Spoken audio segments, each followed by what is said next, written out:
So we're just running the cable through the back. These were two holes that I ran the, I think it was 4 gauge cable, might have been 6 gauge. Had a ground and a positive. So that wasn't really the best location, but it's what I did. So now I've run it up here in one of these little things. So the grommet's facing sort of downhill anyway. The grommet's a nice tight fit, so we're not going to get any rainwater running in the back or anything. And I've plugged these holes, and this time we'll get the ground from the chassis, because there's a ground point like up there for the cab anyway, so we'll just piggyback those and put a nice 2 gauge ground to the back of there. So yeah, I've got some soap around it to help feed it in, slip it in through the grommet. Righto. Right, so I've pushed the ground cable through the back of the tub, hung it down, I've crimped a lug on there, and I've taped over the cable and back again up to the lug, put some conduit on it, and then taping over all the conduit, because as we all know, positive and negative, they both take the same amount of current. So if you were drawing 200 amps from the positive side, the ground's got to be capable of 200 amps as well. So we don't want this little thing corroding or getting a bad connection through water crossings or something. We don't want water going up the strands of the cable. So we're just trying to waterproof it and keep it protected. Now it's time to terminate it at the batteries. What we only need to do, we don't need 35mm to both batteries, because in theory, say you've got 200 amps going to the back, if the batteries are both equally discharged, we can get away with 35mm square to this battery, and then obviously the other batteries only be taking, say, 100 amps, this will be 100 amps and 200 amps or whatever, for instance, right? So the cable going to the second battery only needs to be so big, not as big as this. So what I'm thinking, don't bother with the Anderson plug, because I did have an Anderson plug on it before. That was kind of just for connecting stuff in the back. So if I run this hard to the battery, I can pull another pigtail out of here and then put an Anderson plug on the back here for charging stuff up, and that'll also mean I can jump from the back of the truck as well, because I've got some 6 metre jump leads with an Anderson plug. But that'll be handy to plug them in the back of the truck as well when space is tight and whatever. So, and handy if you're towing people. So that's the deal with that. Alright then lads, we're in the back today. Just doing a bit of tidying up, and we're going to run these cables.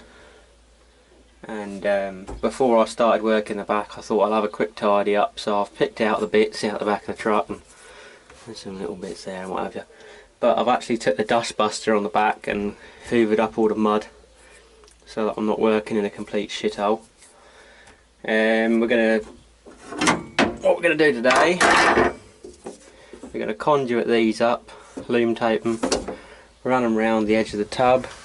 I was going to put an Anderson connector in here, an SB175, but thinking about it now, I don't think I'll bother.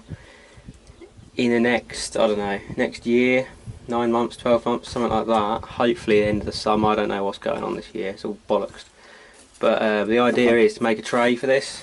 It's been in my mind a long while. So when this tub gets a bit rusty, I mean, you can see it's got some bits of rust on it and what have you. But when this tub gets a bit rustier, I'll pull it off, make like an Australian style tray back sort of thing, deck it out, toolboxes behind the rear wheels, keep the winch on the back, maybe a little compartment underneath. Just try and make like a nice job of it, headache rack and a couple of little toolboxes. But yeah, so anyway, I digress. So instead of cutting these cables, putting an Anderson plug on them, and then Anderson plug in that to the batteries, I think I should just hardwire it for now and add an Anderson plug at the back of the toolboxes for the time being for my use. And then when we build the tray, we won't have to buy another lot of cable, because we'll want to run it along the tray and wherever else for our battery boxes. So I can always cut it and put an Anderson plug in at a later date. That's not a worry. So yeah, that's all my thoughts on that really. So today we're going to go ahead and run this in a bit of conduit, a bit of loom tape around the ends, run it around here, and wire it up to our extra batteries. We're going to be making some battery pigtails to join these two batteries in parallel to double the capacity but keep the voltage at 12 volts. We'll also run a couple of wires to this because there's a set of lights in the back, and a little control panel at the back. There's a outlet and a digital voltmeter on there, so that's what that is. So I'll show you what I've been doing. So for starters, I've decided the flex is going to come out and run under here, or at least on the front of here, because before I just had it coming out of here and along the side, which was in the way a couple of times. I didn't quite like that, that was a bit hash. So we're going to make a nice neat run of it and get it out of the way, because there's nothing worse than wanting to just lob something in the back and thinking, oh shit, I don't want to cut this battery cable. So make sure it's protected, make sure it's out of the way, there won't be any problems. So I think over there, behind that, along here, and then we can run it in these grommets to the batteries and whatever else. I'm going to go grab the crimpers, some cutters, a knife and some various bits and pieces. While we're in the back, I thought I'd just do a little anecdotal video. This was kind of like a version 2 of what I did the first year I got the truck. The first winter I had the truck, I put the hard top on and there was some plywood along here, and I've made like plywood boxes both sides, so kind of like the back of a Land Rover Defender where it's just one wheel box. And we shoved some stuff around that side, some stuff the other side and that, and I had the same sort of profile, and we had a load of boards that were kind of stapled together with ribbons, and you just put them down, and at the end of the day when you've been off-roading and whatever else, road tripping it, shove all the tools underneath, shove the food underneath and whatever, and then we'd roll the boards forward, get a sleeping bag, chuck it in here, and that'd be your bed for the night. Lovely jubbly. But yeah, like I say, we went away 2 years ago now. We done the Land's End trip, and I kind of knocked this up. It was a bit of a knock up, it was a bit of a quick project, but it done the job, and it got all this fairly neat. Here's a toolbox either side, and they've both got rails going to them, and the idea being was if I ever wanted to sleep in here, it's just a case of rolling out some boards and you've got a nice flat surface, you know, level with the wheel tubs and the toolboxes, and you can just lay a sleeping bag or an airbed or whatever on there. And the tub's only 5 foot long, but if you sleep diagonally or sleep with your legs up, it don't matter. Better than sleeping in the cab. So yeah, that's why I did that. That was kind of the whole process. I built this support to hold the roof rack weight because it's only fiberglass. So that was what was all that about. And yeah, that was all just for that trip really, just to get it tidy in the back. And it's been like it since. It don't work out too bad, you know, you can lay stuff on here, and I've left a gap between the tailgate because sometimes you want to bang something in there like a farm jack that's quite long, and that kind of stops it from moving anywhere, so that's quite cool. Right, so I've just got a bit of paracord and insulating tape. We got that on there so we can try and thread it through. It might want a bit of soap or something on it to slide it through, but I'm trying to get it in a nice size conduit because I don't want a great big whopping bit of conduit going through there. So if we can get it in here and it oval out a little bit, that'd be nice. Right, so the little idea, I thought, nah, screw that. We just made some split conduit, and I'll show you how I did that right now. Gashorama contraption number 1.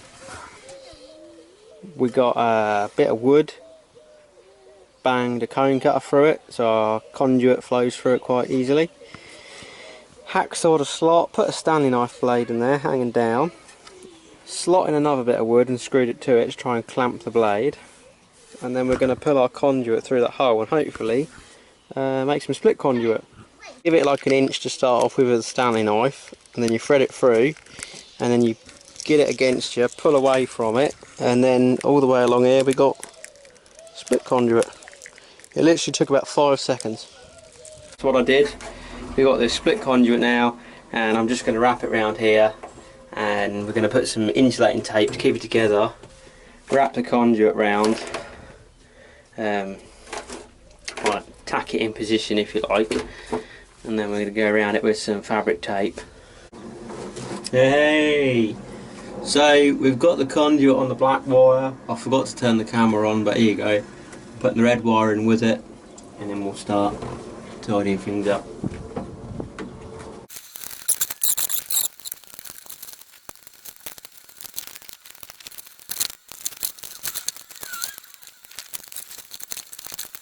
Right, so just temporary, we're going to stick a bit of tape round here to keep it all together.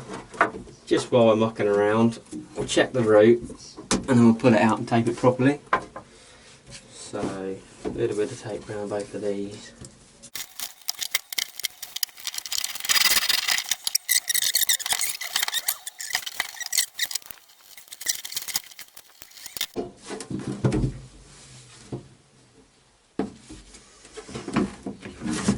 Right, I'm pretty happy with that, so we'll pull that back out.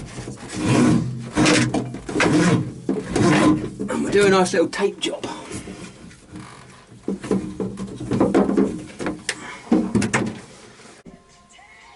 So now I'm just going to peel back the loom and cloth tape the bare cores. I'll say bare, they've got insulation on, but cloth tape each core, and then we'll put in convoluted tubing on top, and then cloth tape that, and it just means it looks a whole lot neater, because rather than have a break and then the tape's actually coming out the conduit.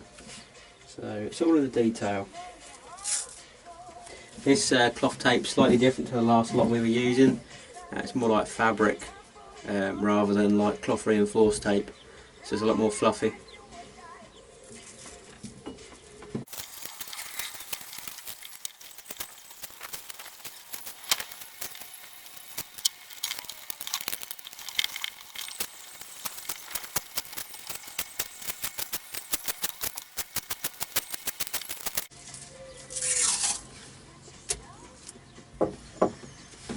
Okay, so we've finished taping up this conduit. I'm just going to run it back through here and we will thread it all the way to the battery box.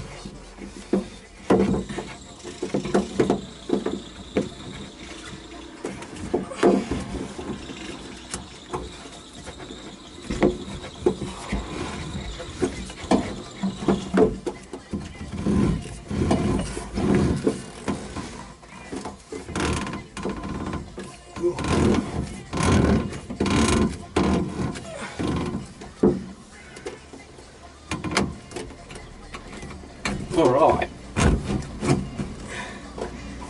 there's a fair beef to this wiring, so look at that, that'll be alright, up there, behind that, down to the battery box. Lovely, nice neat job. So what I'm going to do now is just drill some pilot holes for some screws, and we're going to hold these. Cable tie cradle, which is basically a little hoop fastener with a countersunk screw hole in the middle, so you can screw them to stuff and then wrap cable ties around them.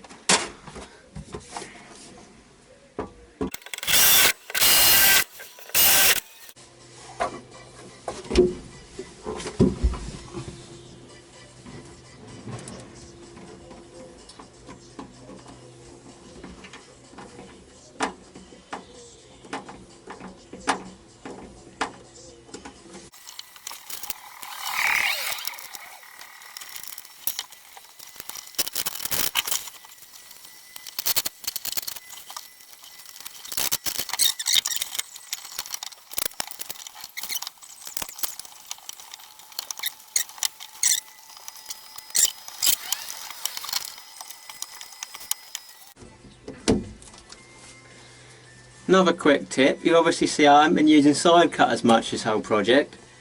I don't really get on with side cutters, and it's more of a pincing cutting motion, whereas these cable cutters, that's like a little shear. That's actually a cutting action like scissors, and they're bloody handy. You can flush cut cable ties, strip wires, cut big 2-gauge cables, much better than a little pair of tin snips. So side cutters, whatever you want to call them. So that's what I use, that's my go-to tool. So once that one's across to there, we're going to make another jumper, but that'll be out a slightly smaller cable, because obviously half the power is going to come from each battery, so we can get away with half the size of cable on the second run. So that's what we're going to do. Going to pop that in there, lug on that, chop that one, and then I'm also going to stick an Anderson connector out the back of the toolbox for charging stuff up on the go. So that's that whole system planned out, and we just need to do the rest of the wiring now. So that's the two cable ends on now, heat shrinked up. We're going to switch over. We've been using the hex crimper for this one. I'm going to switch over to the button style crimper, which is a ratchet crimper, to do the 16mm square cables, because I find that gives a better result on the smaller terminals. So I'll go and grab that and some 16mm terminals, and we'll do that now.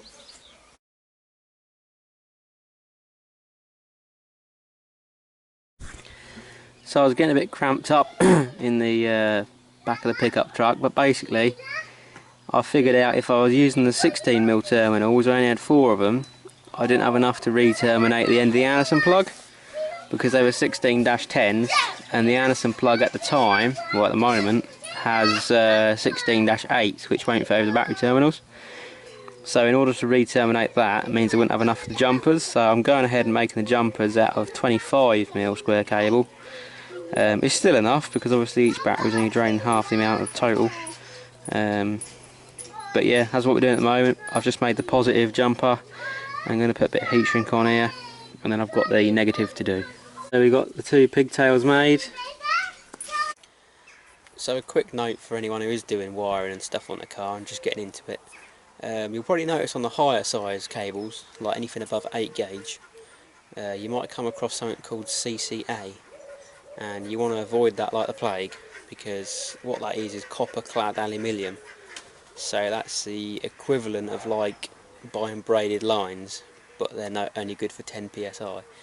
It's thick cable, but the cores are aluminium instead of copper, and that degrades very quickly, and it can also fatigue. So in an automotive situation, that's absolutely rubbish. So what you'll find is that around the crimps or the joins or anything like that, the cable actually snaps and frays, and you've got even less cross-sectional area in the cable, and it's generally just pants. It's just cheap cable.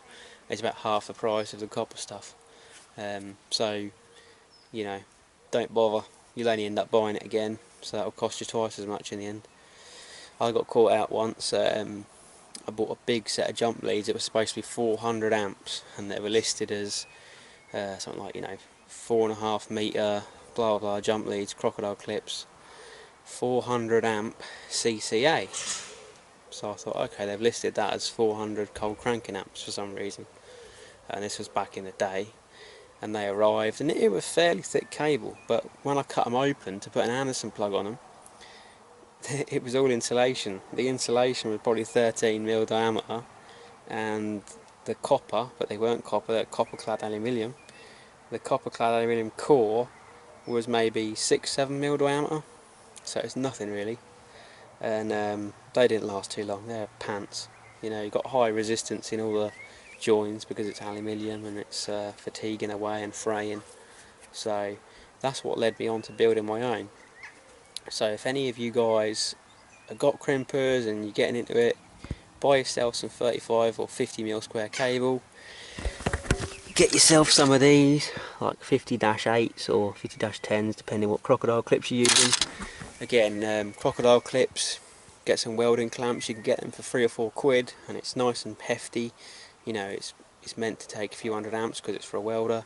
You can make yourself up some nice little jump leads with an Anderson plug in the middle, so you can make and break them, and then put some nice crocodile clips on the ends, and you'll be able to jump start pretty much anything. That cable will take 300 or 400 amps easy, and it will almost continuously. You could probably drain, I don't know, 700 amps peak. So you'll be able to jump start a lot of stuff without worrying about having to rev the engine to get the voltage up and what have you. Because the trouble is, if you've got a little tiny Halford set of jump leads that are like, cooker cable, you've got to get the engine running and rev it up a bit. to get the alternator to bring it up to 14.5 volts, because by the time it travels through that little cable into the other car's maybe only seeing, you know, 11, 12, depends really. So you'll often find that with a small set of jump leads you have to wait a while or whatever. Put the big ones on, it'll be no bother. So I'll reiterate my mantra of never throw anything away. I worked out the cable run to the back and bought enough cable to do that, and I had 3 meters of ground cable anyway. But basically, obviously going to have an Anderson plug there that I could break the circuit and charge stuff up in the back and plug into that. Well, change of plan. I've hardwired it all the way to the back and thought I'll add an Anderson plug, but I didn't have enough cable left because it only came to the back batteries. So I was working on getting some, because I've got some 16mm square here, and I was going to plumb that up on, I've got a 175 with 16mm terminals. Now, never throw anything away. This is what I chopped off of my winch, because I cut the cables to length. I didn't want them bunched up, so I cut them the right size and re-crimped the ends, and I've kept this. Well, now it's going to come in handy, because now we've got enough cable to run from the positive and the negative up to, say, here or wherever, and this is 35mm square obviously, so we can run a 175 connector on 35, and that means we'll be able to jump start from the back of the truck as well, because it'll all be heavy gauge stuff front to back, so that's pretty cool. So the whole car will be like a chain in effect, you know, Anderson plug on the front, Anderson plug on the back, and it's all chained up with heavy duty cable. So that should come in handy. The idea being, if I'm out and I can't get to the front while I'm trying to jump someone or rescue them, I can plug into the back and, if necessary, leave it connected. Because before I've towed a truck back and the battery was flat and what have you, so I put the jump leads on here, but I didn't have an Anderson plug, so I had to just clamp them on the battery, hang them over the tailgate, and then I cable tied them around the towing pole, and then under the bonnet of that truck, and kept it plugged in, so I was charging the other truck as we were driving along. So an Anderson plug would be handy, definitely. Oh, and whilst we're in here, we're going to redo this switch for the lights, because I'm not too happy about that. Morning then guys, I've just got the fuse holder fitted in, so I just need to screw it to the side. That's obviously wired through. 200 amp fuse in there. For the ground, we're obviously coming up here and then into the chassis. I've grounded it through the chassis. But what that means is, up front we need to go another ground strap from the main battery to the chassis, and I also want to go main battery to the engine block as well, because obviously that's where the alternator is and whatnot. So you want to beef up both sides of the circuit. I did originally have a load of this left, but because we're doing things a little differently in the back and we're not putting an Anderson plug in here and whatever, and I'm putting an Anderson plug at the back, we're going to be using all this, so I'm going to have to order another metre or two of this black cable to make me ground straps up front. So yeah, look at this, lovely job. Coming into there to the fuse holder, up to the positive, along to the negative, and then they're daisy chained off, and then we're going to be having another pigtail here, another pigtail there, going off to a nice Anderson connector. Right, so I've just whipped both batteries out and taken the clamp off, and we're going to drill 2 holes, we're going to enlarge them, stick some grommets in, and then there'll be another positive running off there, a negative off this one, underneath the battery hold down, out the back of here, and we're going to stick our Anderson plug on there like that. We might have to make a little spacer block behind it, because when these mate, the top of that is level with the bottom of this, so we might have to just space it off or mount it to the side. But either way, that's going to go on there. I had a bit of a thought on this, and I was thinking of putting it various places and whatever like that, and facing downwards or rear, but there, it's nice and neat. If you stick it there, it's not going to get squished if you slide a pallet in the back or something. So it'd be nice and safe up there, and we're not going to risk cracking it in half. So that's where I'm going to stick it. And I'm going to go ahead and drill these holes. So whilst this is all out, I drilled the other holes for this fuse holder, tightened up all these bolts and whatever, give it a quick clean out. We've got the grommets in there now, so I'm just going to go ahead, put the batteries back in, clamp them back down and run my wires, and then we'll see about doing this.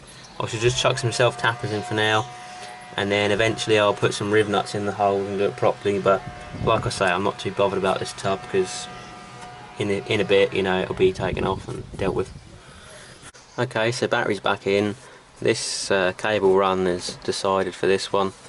Always try and make sure I've got a bit of slack, because otherwise it can be quite hard to work with. So that's coming around there up to the top for the positive terminal, and then this one I'm just going to crimp 8-35 on it so that we can put that all the way like that.